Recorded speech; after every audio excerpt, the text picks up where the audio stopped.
Welcome to Audit the Audit, where we sort out the who and what and the right and wrong of police interactions. This episode covers loitering, police investigations, and the right to travel, and is brought to us by Let's Exchange IDs with Travis Hines, but the interaction was also featured on James Freeman's channel. Be sure to check out the description below and give them the credit that they deserve. Before we dive into the interaction, I want to give a big thanks to the sponsor of this episode, Raycon. The words affordable and tech have long been associated with the phrase, you get what you pay for. But Raycon's everyday earbuds are breaking the mold and formulating a new relationship between quality and affordability. I've been using Raycon earbuds for years now, and I never leave my house without them, whether it's to the gym or the office. They're great for listening to my favorite album and catching up on podcasts. You can enjoy up to 8 hours of playtime, 32 hours of total battery life, seamless Bluetooth pairing, and booming bass, along with optimized gel tips for the perfect in-ear fit. Raycon doesn't outsource the design and development of their earbuds. Their small but mighty team of design audio engineers cut their teeth at brands like Bose and Peloton. Raycons are so affordable that you can get a pair and a spare and still pay less than you would with some of those other more big-name tech brands out there. Right now, Raycon is offering members of the ATA community a 15% discount on your purchase when you click the link in the description or go to buyraycon.com/audit. Raycon is on a mission to prove that you shouldn't have to pay an arm and leg for quality sound and essential smart tech listening features. So go to buyraycon.com/audit for 15% off your order. Plus, get free domestic or flat fee international shipping. Thanks again to Raycon for sponsoring this episode. In August of 2022, YouTuber, traveler, and urban adventurer Travis Hines was resting in his car in a parking lot in the village of Turtle Lake, Wisconsin, which has a population of slightly over 1,000 people, when Chief Al Gabe of the Turtle Lake Police Department approached him. Mr. Hines pulled out his GoPro camera and began to film the interaction. I'm here today. I just pressed it. You've been here all day. I have? Yeah. Okay, what's the problem? This is not for people to be just hanging out here sleeping in their vehicles. Oh, just rest. You've been here all day. You've been here ever since I came to work this morning, so you got some ID? Let's see your ID. Right here is right on my chest. What brings you to Turtle Lake from Washington? Oh, rainy out here, huh? A little bit. All right, here, I guess I'll get out. No, you don't need to get out, but you got some ID? It's uncomfortable sitting like this, so... Well, you're in here sleeping like that. Laying down. Got some ID? What's the law about... You can't loiter in our town. Okay, is that what ordinance do you mark there? That's our village ordinance.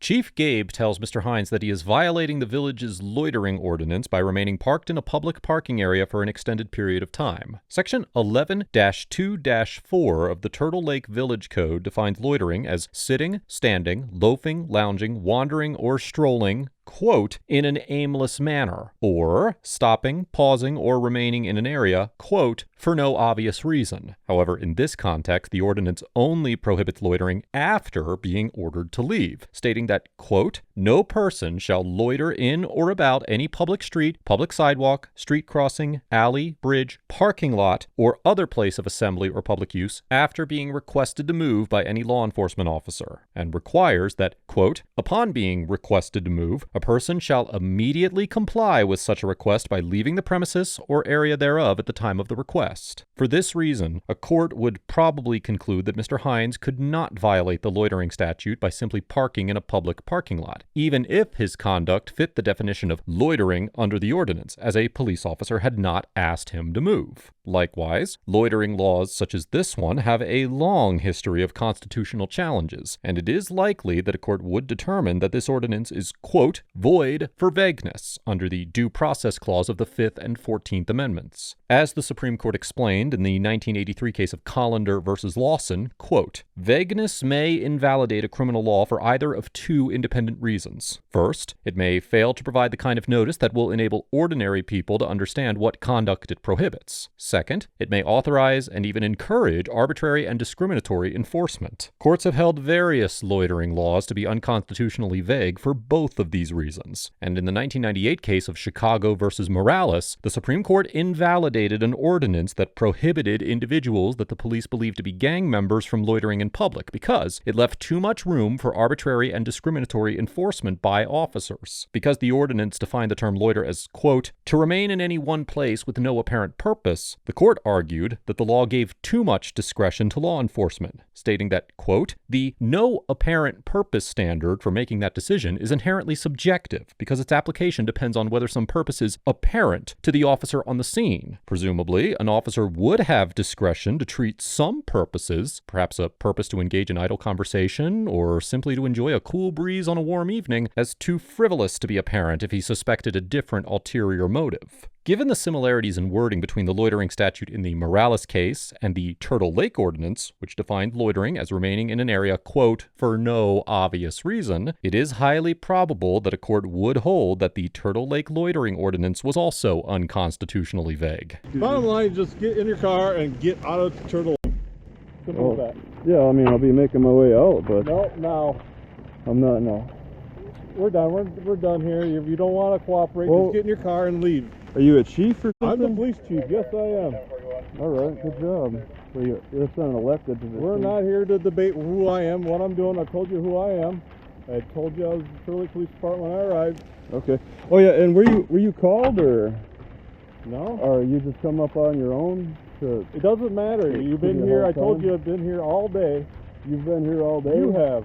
Mr. Hines asks Chief Gabe whether he got a call about his vehicle being parked in the lot, or if he decided to approach him on his own accord. While many police investigations start with calls from citizens reporting suspicious or criminal behavior, officers are free to initiate investigations based on their own personal observations. In fact, the infamous 1968 case of Terry versus Ohio, in which the Supreme Court held that officers have the constitutional authority to briefly detain individuals based on reasonable suspicion of criminal activity, upheld an investigative detention based solely on an officer's observations of unusual conduct by two men on a public street. In this situation, assuming for the sake of illustration that Mr. Hines was parked in a public parking lot where he was not legally permitted to be, a court would likely conclude that Chief Gabe's visual observations of the vehicle would be sufficient to establish reasonable suspicion without a complainant's involvement. However, the analysis could change under different circumstances. For instance, in most situations, an officer who observed a car in a privately owned parking lot would not have grounds to believe that the vehicle was parked there without authorization, and therefore typically would not have reasonable suspicion to detain the vehicle or the driver, absent a citizen complaint. When determining if an investigatory detention is constitutional, the key question is whether the officer had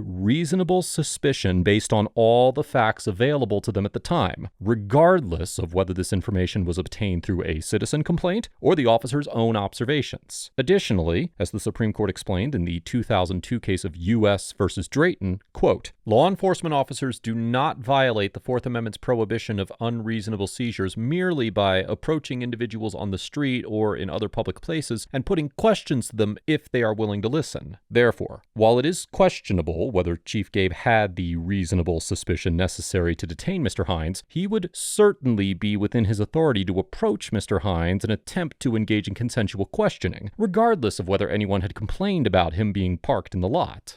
Okay. Don't turn my words around. Well, We're not going to play that game. we've all been here. I mean, for a Right while. now, we're asking you to leave our town completely. We? Who's we? You didn't get The elected. village board put me in charge of enforcing the ordinance, so Okay. the village board tells me that they you don't want gotta- people loitering in this town. If you don't want to ID yourself, just get in your car and let's be gone. We're not here to debate it. You need to leave. Need to be leave? You need to leave. You guys are really crazy. No, we're not. I mean, this is a regular. You don't want to ID yourself, so let's get back in your car and take your stuff and head out of here. I'm willing to exchange information with you. I mean, if you want to exchange information, I mean, I could do that with you. So, what do we got here? You don't have a name tag, huh? Let's take your stuff and get in your car and let's go. Go where? Out of town. I haven't even marked the place to go. I was gonna be. Well, you need to just leave town then. I was gonna go back to the library. So no, you've overstayed your welcome here now in Turtle Lake. I've overstayed my welcome in Turtle Lake. I think you've gone crazy here. No, and you're calling this an ordinance? You're loitering in our town. We have an ordinance for people that loiter here. Yeah. All right. Well, let's look it up. We got the internet here. Let's go. Just get your car. Let's go. We're not going to play your game. How do we find this ordinance? Let's go. Travis, let's get in your car. Let's go.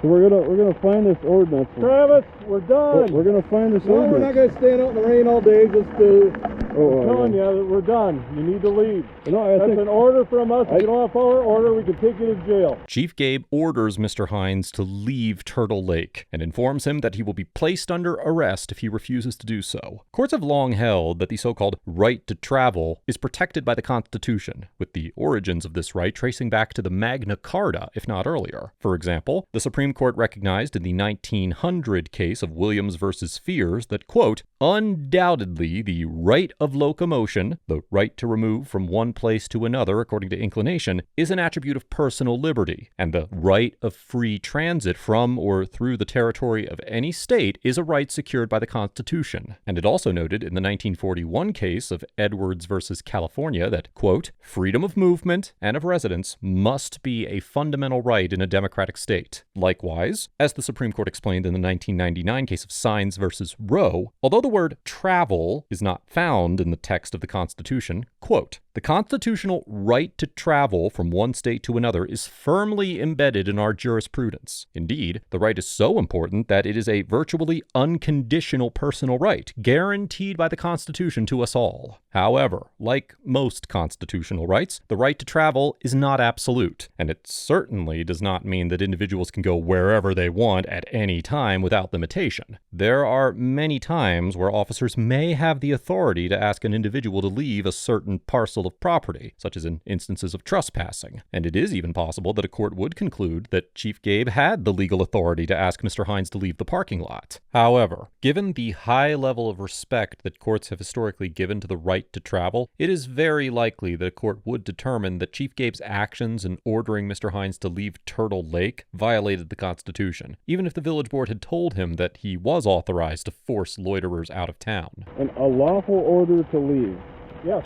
And what's the limit for parking? You said, is it what? You're loitering here. You have no business here. This is not a place to sleep. This is not a place to camp out. I'm not camping. You're here sleeping. You told me you're here sleeping. Resting. I was resting. Well, you've been here since 8 o'clock this morning. This car's been parked here. So what? Yeah, it's getting a little rainy, huh? Yeah. So let's go. Head out of town. You find somewhere else to rest. I don't know. I think things are really. I don't want to stand out here.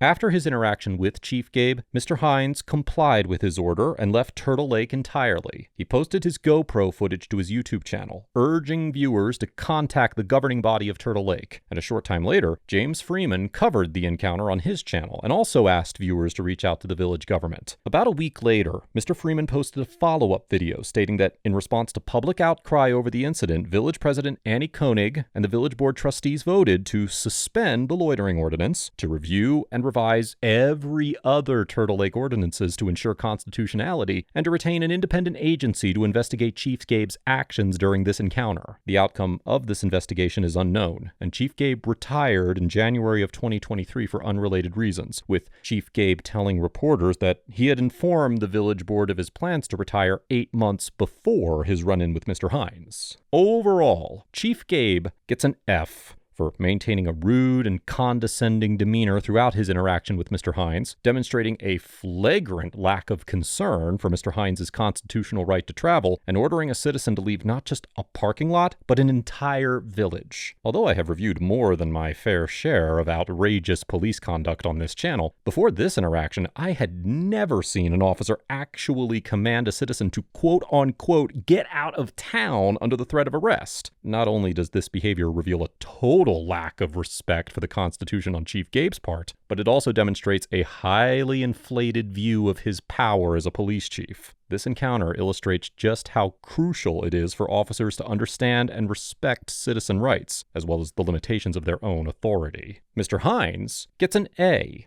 for remaining calm and respectful when challenging Chief Gabe's actions, capturing the encounter on his GoPro camera, and using his YouTube channel to share the incident and stimulate change. Although he left Turtle Lake when he was not legally required to do so, I understand why he would choose to comply with Chief Gabe's unconstitutional order rather than face arrest, and cannot fault him for his decision-making. By having the acuity to film the encounter and share it with his YouTube viewers, Mr. Hines was able to help inspire substantial changes in Turtle Lake. I would also like to recognize James Freeman for his contributions to Turtle Lake's response to this incident, and urge other content creators to use their platforms in similar ways. President Koenig and the Turtle Lake Village Board also gets an A for taking swift and decisive action after learning about the encounter, immediately responding to concerns about the constitutionality of the loitering statute, and demonstrating a commitment to the constitutional rights of both the residents and visitors of Turtle Lake. While the investigation into Chief Gabe's actions may not have resulted in disciplinary action, potentially due to his scheduled retirement, the board's actions not only suspended enforcement of the unconstitutional loitering statute, but they also helped ensure that every other village ordinance on the books complied with the Constitution. I commend the board for their quick and comprehensive response to this interaction, and I would encourage other local governing bodies to learn from their example. Let us know if there is an interaction or legal topic you would like us to discuss in the comments below. Thank you for watching, and don't forget to check out my second channel for even more police interaction content.